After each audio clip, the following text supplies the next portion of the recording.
Hello बच्चों। 29 जनवरी shift 1 हम लोग पेपर डिस्कशन करेंगे। होपफुली सारे बच्चों का पेपर काफ़ी अच्छा गया होगा और ये पेपर मॉडरेट लेवल और क्या इजी पे ही बनाया गया था। मेनली क्या था, एनसीईआरटी बेस्ड क्या है, क्वेश्चंस ज़्यादा दिए गए थे यहाँ पर। पहला क्वेश्चन यहाँ पर दिया गया था स्टायरीन। यहाँ पर क्या था, स्टायरीन था। स्टायरीन की रिएक्शन क्या है, H2H+, मतलब क्या था बच्चों, यहाँ पर H3O+ के साथ रिएक्शन कराई हुई थी। समझते हैं यहाँ पर क्या होगा।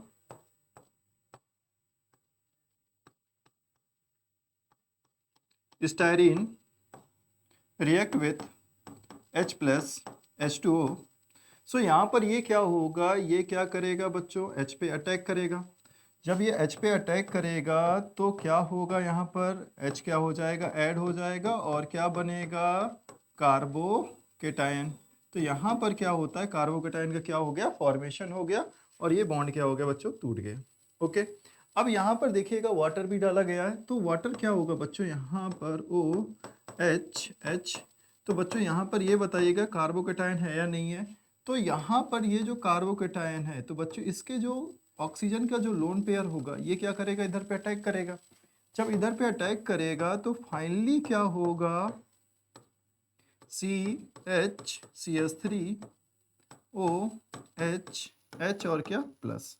बच्चों आप लोगों को पता है कि ऑक्सीजन पे पॉजिटिव चार्ज क्या होता है, हाईली अनस्टेबल होता है। यहाँ से क्या निकल जाएगा, H+। यहाँ पर जो फॉर्मेशन हुआ है, तो यहाँ पर किसका फॉर्मेशन हो जाएगा, 2 डिग्री अल्कोहल का क्या हो गया, फॉर्मेशन हो गया।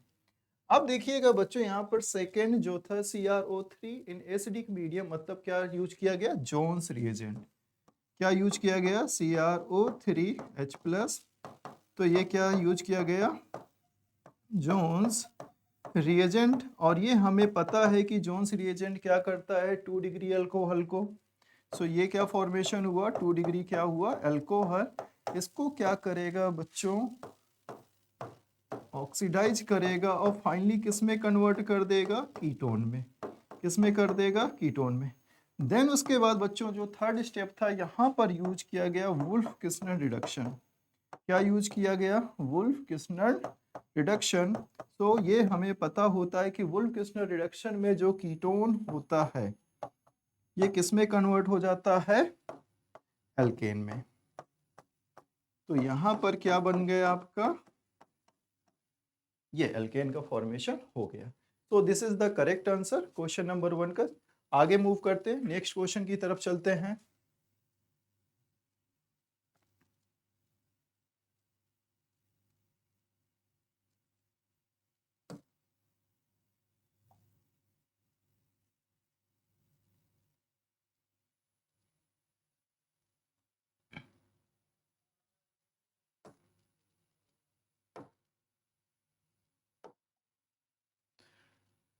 यहाँ पर next question match the following था बच्चों। यहाँ पर कॉलम दिए हुए था और इसके ऑप्शंस भी बने हुए थे। यहाँ पर देखिएगा जो जिगलर नाटा कैटलिस्ट होता है, ये फर्स्ट वाला किसके साथ मैच होगा, यहाँ पर आएगा क्या, डी, टाइटेनियम। और क्या होता है, एल्युमिनियम। ब्लड पिगमेंट में क्या होता है, यहाँ पर आयरन है, Fe, यहाँ पर Fe है। तो ब्लड पिगमेंट में क्या जाएगा, Fe। और Fe मतलब कौन सा हो गया आपका, सी वाला चला गया। तो यहाँ पर क्या हो गया, आप सी ले लीजिए। और विल्किंसन कैटलिस्ट, विल्किंसन कैटलिस्ट में क्या होता है, रोनियम होता है, RH, P, PS3 तो यहाँ पर कौन सा चला जाएगा आपका, ए। तो विल्किंसन में कौन सा आ गया आपका, ए। और विटामिन B12 में क्या होता है, कोबाल्ट। तो यहाँ पर ये ऑप्शंस क्या थे, मैच करवा लेने थे हमें। और यहाँ पर ये क्या था, करेक्ट आंसर था। तो चलिए नेक्स्ट क्वेश्चन की तरफ मूव करते हैं।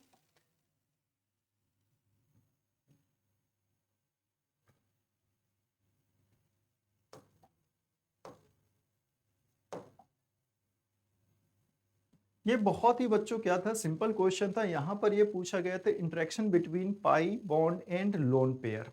यहाँ पर समझिएगा, हम लोगों ने क्या किया, एक कंपाउंड बना लिया। ओके, यहाँ पर ऑक्सीजन और क्या, CH3। अब आप ये बताइएगा, ये पाई बॉन्ड है और यहाँ पर क्या लोन पेयर, तो ये जो होता है क्या इसे हम क्या हाइपर कॉन्जुगेशन बोलेंगे ना, इंडक्टिव बोलेंगे, या इलेक्ट्रोमेरिक इफेक्ट, या इलेक्ट्रॉनिक इफेक्ट, या रेजोनेंस, इसे क्या बोलेंगे बच्चों? ये बताइए ये कॉन्जुगेशन में है या नहीं है। अगर कॉन्जुगेशन में है तो ये लोन पेयर क्या करेगा इसके साथ? रेजोनेंस। क्या करेगा? रेजोनेंस। अगर यहाँ पर क्या हो रहा है? रेजोनेंस हो रहा है।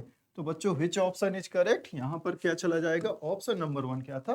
करेक्ट था। ये काफी इजी क्वेश्चन था, एनसीईआरटी बेस्ड क्वेश्चंस था। चलिए आगे मूव करते हैं नेक्स्ट क्वेश्चन की तरफ।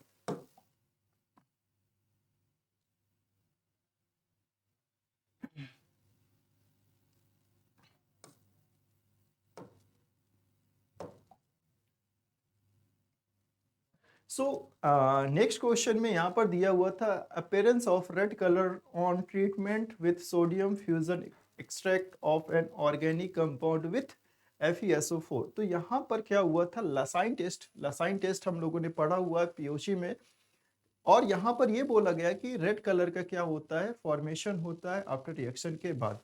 तो जब हम सोडियम एक्सट्रैक्शन करते हैं उसके बाद क्या होता है? जो कंपाउंड का फॉर्मेशन हुआ उसका क्या हो जाता है? रेड कलर अपीयरेंस हो जाता है। तो ऐसा कौन सा कंपाउंड हो सकता है, या उसमें कौन से क्या हो सकते हैं? यहाँ पर एलिमेंट्स के बारे में पूछा गया था कि वो जो कंपाउंड होगा उसमें कौन कौन से क्या होंगे? एलिमेंट प्रेजेंट रहेंगे। तो यहाँ पर समझिएगा होता ये है, जो ये कंपाउंड होता है जो रेड कलर का आता है, ये कंपाउंड होता है, इसमें क्या करते हैं हम लोग? न्यूट्रल FeCl3 के साथ क्या रिएक्शन कराते हैं। तो यहाँ पर एक कॉम्प्लेक्स क्या होता है? कंपाउंड का फॉर्मेशन होता है। ये जो कॉम्प्लेक्स कंपाउंड होता है ये क्या होता है? Red blood. क्या होता है? ब्लडी रेड होता है। इसे हम बोलते हैं फेक ब्लड। जो मूवीज वगैरह में क्या है, जो ब्लड यूज होता है मूवीज में, ये इस कंपाउंड का क्या होता है? कॉम्प्लेक्स का फॉर्मेशन होता है, उसका यूज किया जाता है, और इसे हम बोलते क्या है? फेक क्या बोलते हैं? ब्लड। तो यहाँ इस कंपाउंड में ये बताइएगा कौन कौन से एलिमेंट है आपका? सल्फर है और क्या है? नाइट्रोजन है। तो यहाँ पर कौन सा ऑप्शन करेक्ट होगा? ऑप्शन नंबर 4 क्या था? करेक्ट था। चलिए नेक्स्ट क्वेश्चन की तरफ मूव करते हैं।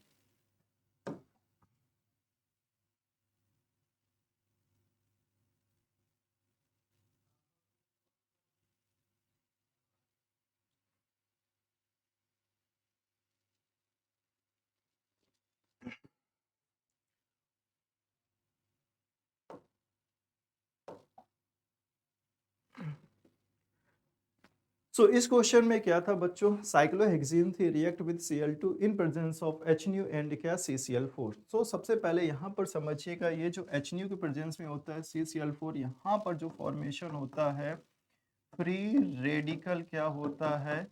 रिएक्शन होती है। और यहाँ पर जो CCl4 के साथ रिएक्शन होता है एडिशन रिएक्शन ही होती है, लेकिन यहाँ पर क्या होती है? नॉन क्लासिकल कार्बोकेटायन का क्या होता है? फॉर्मेशन होता है। तो यहाँ पर हम समझते हैं इसके रिएक्शन मैकेनिज्म के हेल्प से समझ लेते हैं क्या होगा। तो देखिए पहला क्या होगा, यहाँ पर अगर मैंने यहाँ पर क्या किया Cl2H तो होता ये है, यहाँ पर ये फ्री रेडिकल क्या होता है? एलाइलिक पोजीशन पे क्या होता है? फ्री रेडिकल क्या होता है? जनरेट होता है। और फाइनली यहाँ पर क्या होता है? Cl क्या होगा? लग जाएगा। तो ये क्या होता है? एलाइलिक पोजीशन पे क्या लगाना देना था हमें? Cl लगा देना। बहुत सिंपल है। और अगर यहां पर क्या हुआ? Cl2 और यहां पर हमने क्या यूज कर लिया? CCl4। तो इसमें जो फॉर्मेशन होता है नॉन क्लासिकल क्या होता है? कार्बोकेटायन का क्या होता है? फॉर्मेशन होता है। किसका होता है? नॉन क्लासिकल कार्बोकेटायन का क्या होता है? फॉर्मेशन होता है। देन Cl क्या करता है बच्चों? अटैक करेगा एंटी एडिशन। कौन सा एडिशन होता है यहाँ पर? एंटी एडिशन होता है। क्यों? क्योंकि यहाँ पर किसका फॉर्मेशन होता है?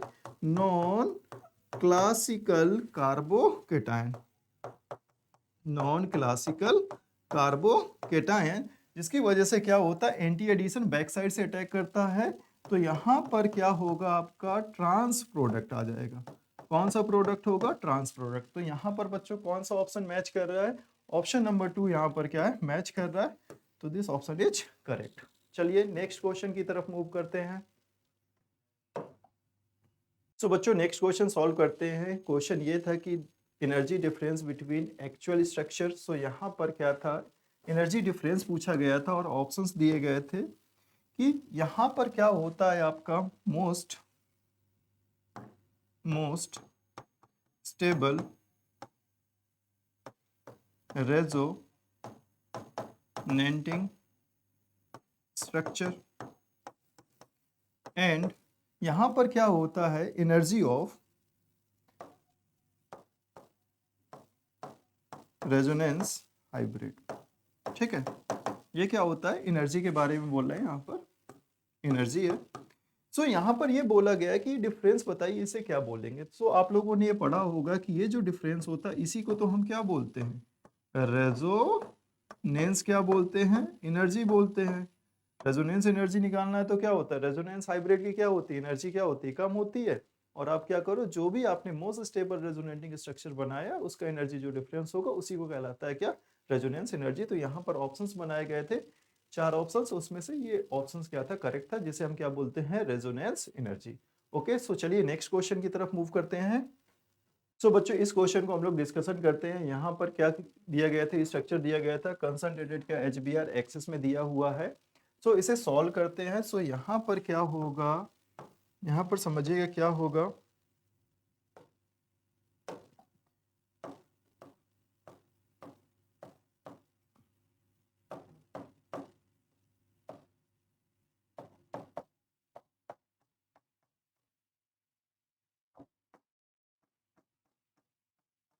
यहाँ पर क्या HBr मतलब क्या होता है, स्ट्रॉन्ग क्या होता है, एसिड होता है।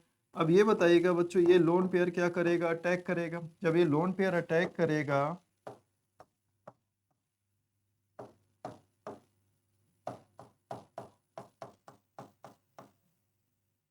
OH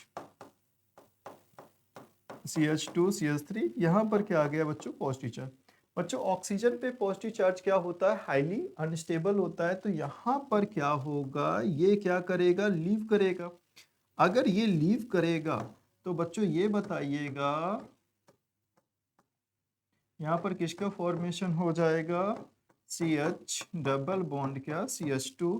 तो यहाँ पर क्या हो गया, OH। ओके, अब यहाँ पर देखिएगा एक्सिस में लिया गया है, तो अगर एक्सिस में लिया गया है तो HBr तो और भी पड़ा हुआ है। जब HBr और भी पड़ा हुआ तो ये क्या करेगा बच्चों, H पे अटैक करेगा। तो बताइए कार्बोकेटाइन कहाँ पर बनाओगे, सो कार्बोकेटाइन का क्या कर दो, फॉर्मेशन कर दो, OH CH और यहाँ पर क्या हो गया, CH3 और क्या हो गया प्लस। अब आपके पास क्या पड़ा हुआ है, Br माइनस। तो Br माइनस क्या करेगा, अटैक करेगा। जब Br माइनस क्या करेगा, अटैक करेगा, तो यहाँ पर क्या होगा, ये आपका क्या आ जाएगा, प्रोडक्ट का फॉर्मेशन होगा। यहाँ पर ये डाउटफुल रहता है कि क्या सर यहाँ पर हम लोग Br नहीं लगा सकते क्या।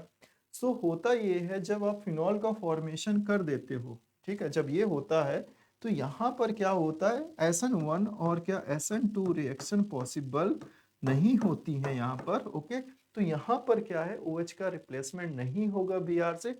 इसलिए बच्चों ऑप्शन नंबर क्या हो गया, 1 and option number 4 both are correct. अब बच्चों यहाँ पर इन दोनों में समझिएगा कि कार्बोकेटाइन कहाँ पर स्टेबल होगा, क्या यहाँ पर स्टेबल होगा क्या। अगर यहाँ पर आपने बनाया है तो फिर वो क्या करेगा, रीअरेंजमेंट करके कहाँ पर चला जाएगा, इस 2 डिग्री वाले कार्बो। क्यों, क्योंकि ये क्या करेगा, रेजोनेंस करेगा, जिसकी वजह से कौन सा ऑप्शन यहाँ पर सही होगा। तो यहाँ पर ऑप्शन कौन सा सही हो जाएगा आपका, ऑप्शन नंबर क्या हो जाएगा, थर्ड ऑप्शन क्या था, करेक्ट था। ओके, चलिए नेक्स्ट क्वेश्चन की तरफ मूव करते हैं। Next question, so next question में है, यहाँ पर दिया गया हाउ मैनी गिव किया पॉजिटिव फेलिंग टेस्ट। तो सबसे पहले बच्चों यहाँ पर देख लीजिएगा, जो फेलिंग टेस्ट होता है only for aliphatic aldehyde.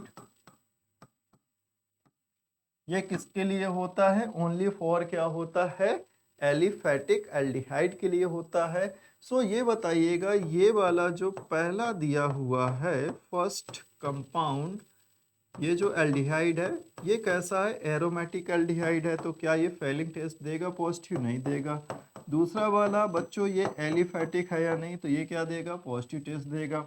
CH3C double bond OH, ये भी क्या देगा, एलिफैटिक है। ये भी क्या देगा, पॉजिटिव टेस्ट देगा। और यहाँ पर क्या है, ये जो कंपाउंड है C double bond O H, और यहाँ पर क्या है NO2, ये कैसा है आपका, एरोमेटिक है, तो ये भी नहीं देगा। और बच्चों लास्ट वाला जो दिया हुआ है ये कैसा है आपका, दिस इज एलिफेटिक एल्डिहाइड। सो यहाँ पर आंसर कितना हो जाएगा, आंसर शुड बी होना चाहिए कितना, 3। यहाँ पर आंसर आएगा 3, क्यों, क्योंकि यहाँ पर 3 क्या है आपके एलिफेटिक एल्डिहाइड है। फेलिंग टेस्ट जो होता है ओनली फॉर किसके लिए होता है, एलिफेटिक एल्डिहाइड के लिए होता है। जैसे कि आप देख पा रहे हैं स्टूडेंट्स, ये हमारा मूल कॉन्सेप्ट से क्वेश्चन लिया गया है। यहाँ पर बहुत ही सिंपल कैलकुलेशन पूछी गई है, मोलैरिटी के बारे में पूछा गया है, और अपने को यहाँ पर वेट परसेंटेज गिवन है, और वेट परसेंटेज से अपने को मोलैरिटी तक जाना है।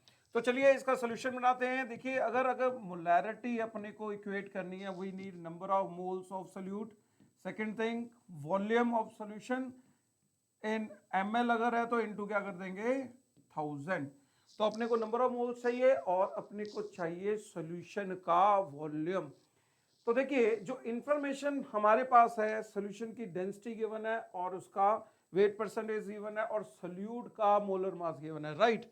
तो सबसे पहले तो अपन क्या करेंगे, इस इंफॉर्मेशन को एक्सट्रैक्ट करेंगे कि वेट बाय वेट परसेंटेज का मीनिंग क्या होता है। इसका मतलब ये हो गया कि जब सोल्यूट का मास 36 ग्राम है, उस मोमेंट में जो सॉल्यूशन का मास होगा दैट वुड बी 100 ग्राम। क्योंकि मास परसेंटेज की अगर डेफिनेशन देखें तो मीनिंग होता है how much amount of solute present in 100 gram of solution. तो मास परसेंटेज जैसे कि अपन देख पा रहे हैं 36% है, तो 36 ग्राम सोल्यूट का 100 ग्राम सॉल्यूशन में प्रेजेंट है। तो यहां से आप क्या करें, वॉल्यूम को इक्वेट करेंगे। वॉल्यूम के लिए अपने को चाहिए density, that would be equal to mass upon volume. So finally volume is equal to mass upon density. तो मास हमारा सॉल्यूशन का 100 ग्राम है, और अगर अपन डेंसिटी की बात करें तो डेंसिटी है 1.5 ग्राम पर ml, राइट। तो वैल्यू पुट कर देते हैं, एक बार नंबर ऑफ मोल्स निकाल लेते हैं, 36 बाय 36। वॉल्यूम के लिए अपने को क्या करना पड़ेगा, 100 अपॉन 1.5 इंटू करना पड़ेगा 1000। तो ये कितना आया देखें, 1 अपॉन 100 इंटू 1000 इंटू 1.5, राइट। तो इसको थोड़ा फर्दर सिंप्लीफाई कर लेते हैं।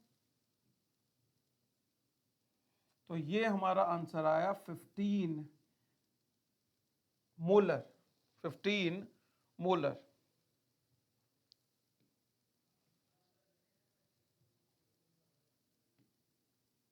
देखो, मेमोरी बेस्ड प्रॉब्लम है, कहीं पर डेटा मैंने देखा था ये डेंसिटी 1.25 दे रखी थी, तो उसके अकॉर्डिंग आंसर आपका 12.5 आ सकता है। बट इस डेंसिटी की हिसाब से अगर देखें the answer would be 15 molar, right.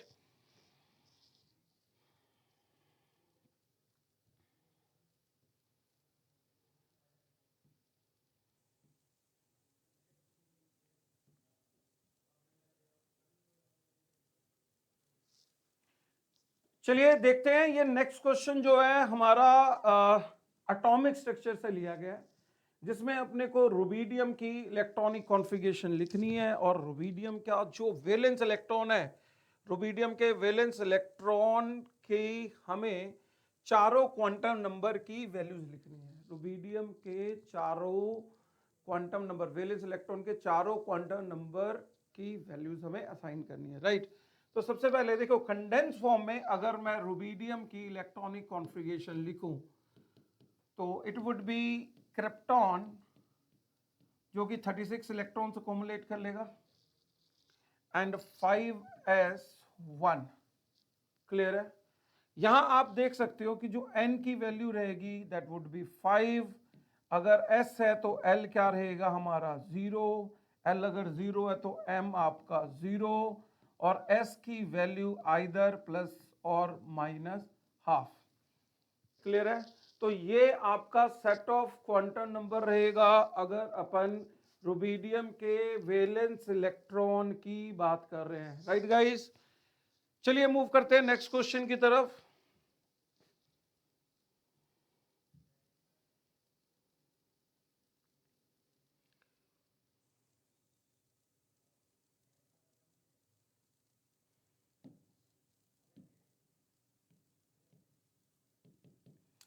Atomic structure का क्वेश्चन लिया गया है जिसमें हमारे पास इलेक्ट्रॉन और प्रोटॉन ये दो मूविंग पार्टिकल्स हैं और इनकी वेवलेंथ इक्वल है, डी ब्रॉगली वेवलेंथ इक्वल है। तो रेशो पूछी गई है अपने को काइनेटिक एनर्जी की। We already know the relationship between wavelength and kinetic energy of particle. तो देखिए ये होता क्या है, h upon root 2m kinetic energy.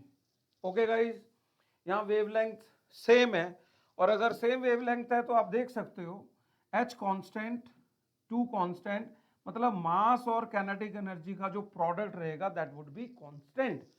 Yes और नो? ओके, तो देखिए अपन को करना क्या है, इधर रखते हैं इलेक्ट्रॉन और इधर रखते हैं प्रोटॉन और यहां पर लिखेंगे mass of electron into kinetic energy of electron will equal to mass of proton into kinetic energy of proton. और हमें काइनेटिक एनर्जी की रेशो निकालनी है इलेक्ट्रॉन की, किसके विद रिस्पेक्ट, प्रोटॉन के with respect. So kinetic energy of electron over kinetic energy of proton हमें find out करना है, जो कि क्या होगा, मास of proton upon mass of electron. और हमें एक चीज क्लियर है, ऑलरेडी पता है कि जो प्रोटॉन होता है वो 1836 टाइम्स ज्यादा हैवियर है किसके कंपैरेटिव, इलेक्ट्रॉन के कंपैरेटिव। और अगर मैं इसको कैंसिल आउट करूं तो आंसर वुड बी 1836। और इसमें अगर हम ऑप्शन देखें, second option will be the correct one, right.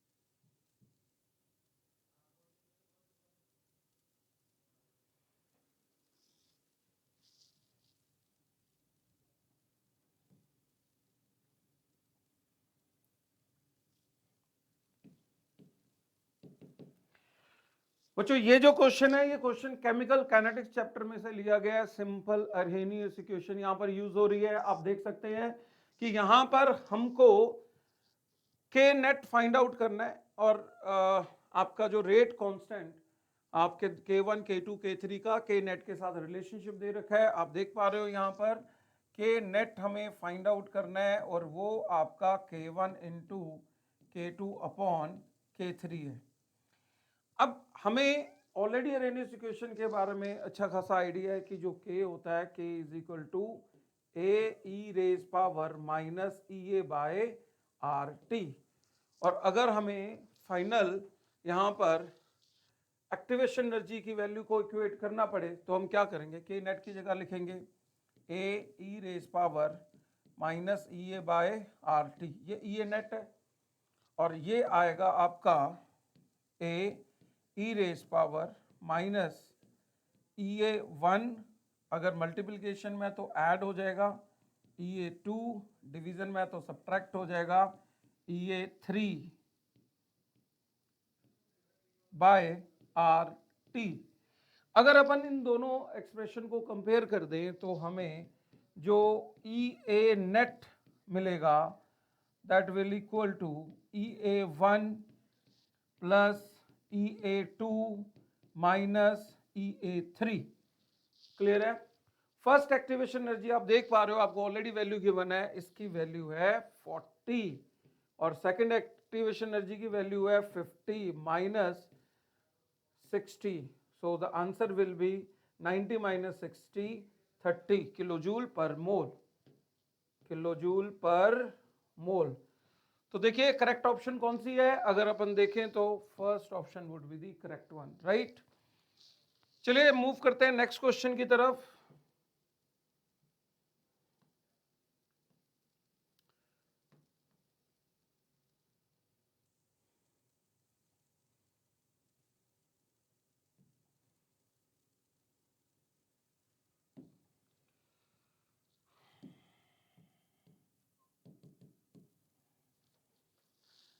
देखिए, बार बार हम इम्फेसाइज करते हैं कि एनसीईआरटी को गो थ्रू करो, एनसीईआरटी को गो थ्रू करो।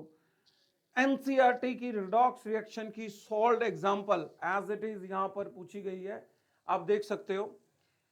Alkaline KMnO4 oxidize iodide to a particular product A, determine the oxidation state of iodine। तो आपको मैं बता दूं कि अगर हमारे पास MnO4 नेगेटिव है और इसको आयोडाइड को ऑक्सीडाइज कर रहे हैं in alkaline medium, so MnO4 negative आपका MnO2 सॉलिड में जाएगा और साथ में I2 सॉलिड रिलीज होगी। So this is the reaction already given in the redox reaction, solved example of NCERT. मैं बार बार कह रहा हूं एनसीईआरटी की प्रॉब्लम एज इट इज यहां पर पिक की गई है।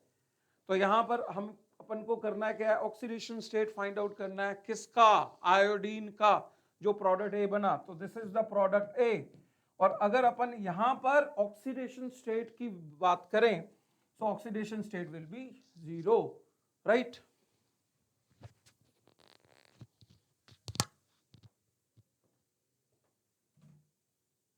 हाँ तो बच्चों 29 जनवरी 2024 का जो मॉर्निंग शिफ्ट का जेई मेन का पेपर है उसके मेमोरी बेस्ड सवालों के सॉल्यूशंस अपन यहाँ पर देखने जा रहे हैं, जिसमें एक सवाल है अपने सामने मैच द कॉलम टाइप का, जिसमें डेफिनेटली यहाँ पर ये जिगलर-नट्टा कैटालिस्ट रहा होगा। और जिगलर-नट्टा कैटालिस्ट के बारे में अपन पढ़ते हैं कि ये जो है एक ऑर्गेनोमेटेलिक कंपाउंड भी है जिसमें ट्राईइथाइल एल्यूमिनियम और प्लस यहाँ पर अगर हम देखें तो ट्राईइथाइल एल्यूमिनियम प्लस टाइटेनियम टेट्राक्लोराइड होता है उसमें। तो ये डायरेक्टली बच्चों को ये कैटालिस्ट वगैरह ये सब समझाए भी जाते हैं, तो वहाँ पर देखेंगे कि इसका मैचिंग तो इसके साथ हो जाएगा। यहाँ पर इनफैक्ट TiCl4 प्लस ट्राईइथाइल एल्यूमिनियम ये होता है जिगलर-नट्टा कैटालिस्ट में। ब्लड पिगमेंट में कौन सा मेटल प्रेजेंट होता है, तो कहीं ना कहीं अपन देखते हैं कि ब्लड में जो है आयरन उपस्थित होता है, तो उसके हिसाब से यहाँ पे ये आयरन रहा होगा डेफिनेटली Fe। विल्किंसन कैटालिस्ट भी अपन कोऑर्डिनेशन कंपाउंड में पढ़ते ही हैं। विल्किंसन कैटालिस्ट जो है वो रोडियम का कॉम्प्लेक्स होता है जिसमें ट्राइफिनाइल फॉस्फीन के 3 लिगेंड होंगे और क्लोरीन होगा, तो ये होता है। तो ये विल्किंसन कैटालिस्ट है जो कि हाइड्रोजिनेशन ऑफ एल्कीन्स में काम आता है। विटामिन B12 कोबाल्ट का कॉम्प्लेक्स होता है, तो इस तरीके से हम इनको सबको इस तरीके से मैच कर सकते हैं। जो भी ऑप्शंस रहे होंगे उस हिसाब से अपन इनको मैच कर सकते हैं। नेक्स्ट क्वेश्चन अगर अपन देखेंगे तो यहाँ पर इसके बाद में नेक्स्ट क्वेश्चन की तरफ चलते हैं। नेक्स्ट क्वेश्चन हमारा रहेगा क्वेश्चन नंबर 5। इस क्वेश्चन नंबर 5 को अगर अपन देखें तो इसमें ये estimation and purification of organic compound से लिया गया क्वेश्चन है, जो कि बहुत ही इम्पोर्टेंट सेक्शन होता है, बच्चे इसको अच्छे से तैयार करके जाते ही हैं। तो इसमें अपन देखेंगे कि सोडियम फ्यूजन एक्सट्रैक्ट को जब हमने FeSO4 के साथ में कंसनट्रेटेड HSO4 की प्रेजेंस में ट्रीट करवाया, उस ऑर्गेनिक कंपाउंड का जो सोडियम फ्यूजन एक्सट्रैक्ट था, सोडाने एक्सट्रैक्ट या लेसाने एक्सट्रैक्ट जिसे हम कहते हैं, उस लेसाने एक्सट्रैक्ट ने इन रिएजेंट्स के साथ में ब्लड रेड कलरेशन दिया। ये बहुत ही सिंपल सी मतलब रिएक्शन होती है जिसमें बताया जाता है कि ऑर्गेनिक कंपाउंड में कार्बन के साथ साथ अगर नाइट्रोजन प्लस सल्फर ऐसे तीनों एलिमेंट उपस्थित है तो लेसाने एक्सट्रैक्ट में ये सोडियम थायोसाइनेट बन करके निकल के आता है, जिसकी रिएक्शन जब हम फेरस सल्फेट, हालांकि लेकिन यहाँ पर ध्यान देने वाली बात यह है कि कॉन्सेंट्रेटेड H2SO4 भी है। ये कॉन्सेंट्रेटेड H2SO4 कहीं ना कहीं फेरस को फेरिक में कन्वर्ट कर देगा, और ये फेरस जो कि थायोसाइनेट के साथ ब्लड रेड कलरेशन नहीं देता, लेकिन फेरिक जो है वो थायोसाइनेट के साथ में ब्लड रेड कलरेशन देगा।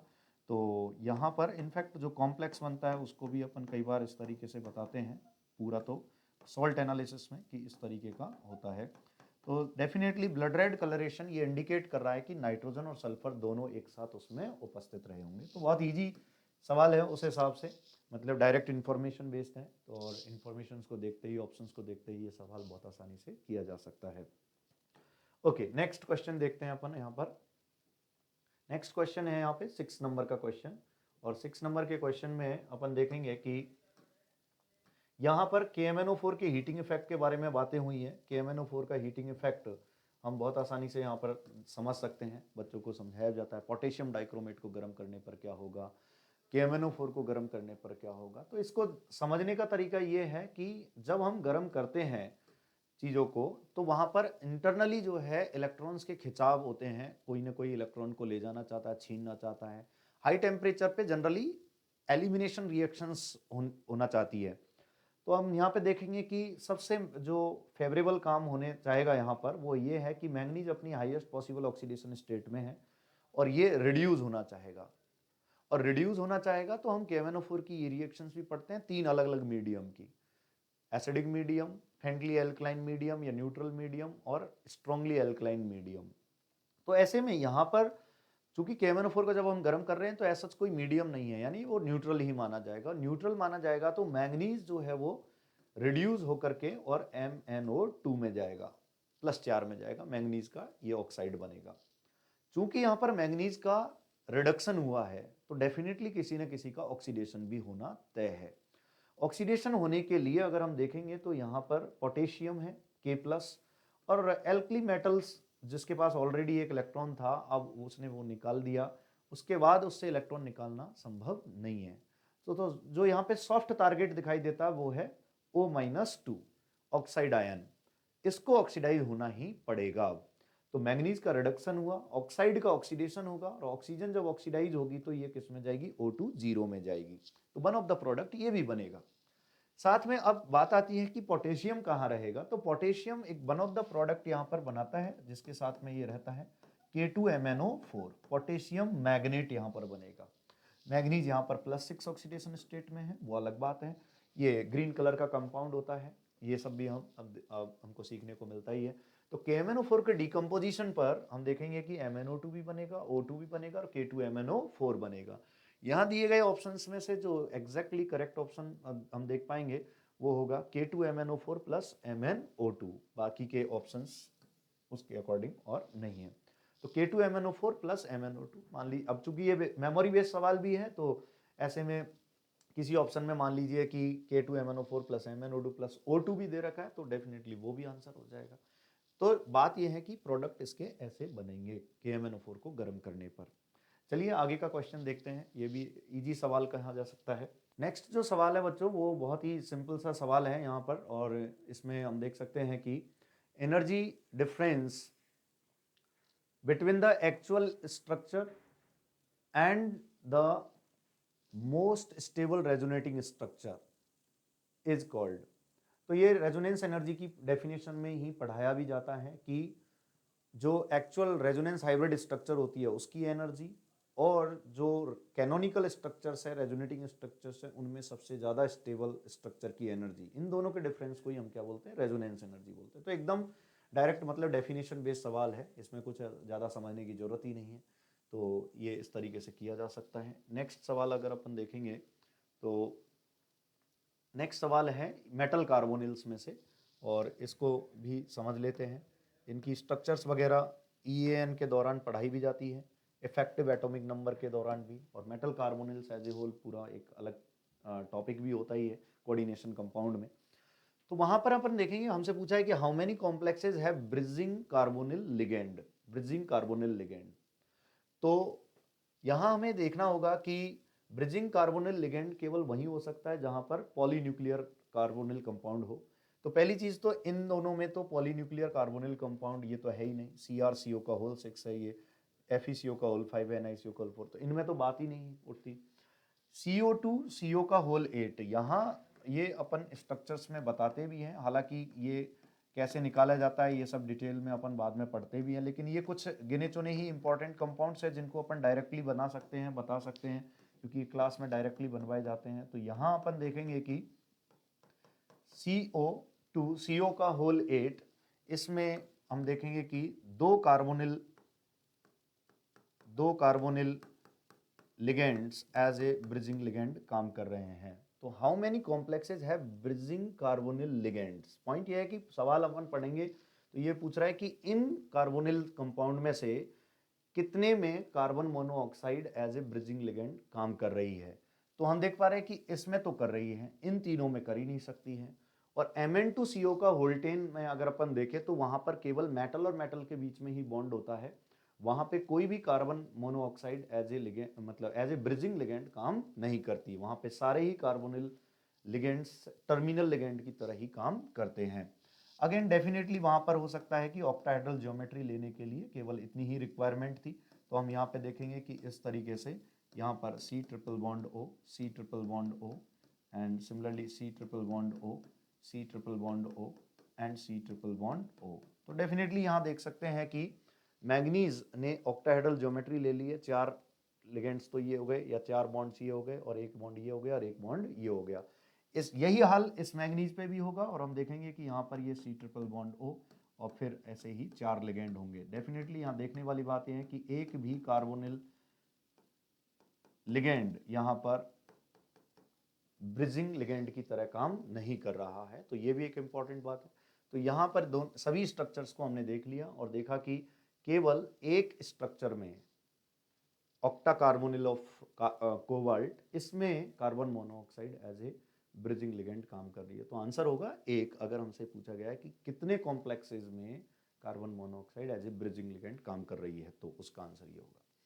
ठीक है बच्चों, आगे बढ़ते हैं और नेक्स्ट सवाल क्या दिया गया है उसको देख लेते हैं। ये सवाल आप देखेंगे पोटेशियम परमैंगनेट की रिएक्शंस पर बेस्ड, मीडियम पर बेस्ड। अगेन एक और सवाल आ गया है जिसमें आप पाएंगे कि यहाँ पर जो है KMnO4 एल्कलाइन मीडियम में KMnO4 आयोडाइड आयन को जिस भी प्रोडक्ट में ले जाता है वहाँ उसकी आयोडीन की ऑक्सीडेशन स्टेट क्या होगी।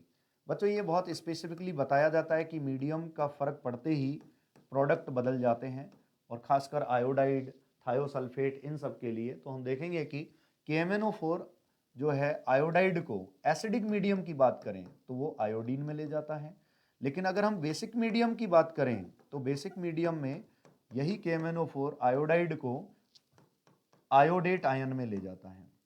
हाँ, यहाँ पर एसिडिक मीडियम में वो KMnO4 खुद Mn+2 में जाएगा, चूंकि ऑक्सीडाइजिंग एजेंट का काम कर रहा है तो खुद रिड्यूस होगा, और यहाँ पर ये रिड्यूस होकर के MnO2 में जाता है बेसिक मीडियम में या एल्कलाइन मीडियम में।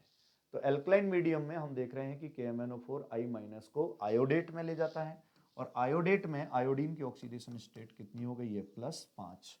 तो हमसे पूछा है कि जो कंपाउंड बनेगा आयोडीन का उसमें ऑक्सीडेशन स्टेट क्या होगी, तो इसका आंसर हो जाएगा कितना, 5।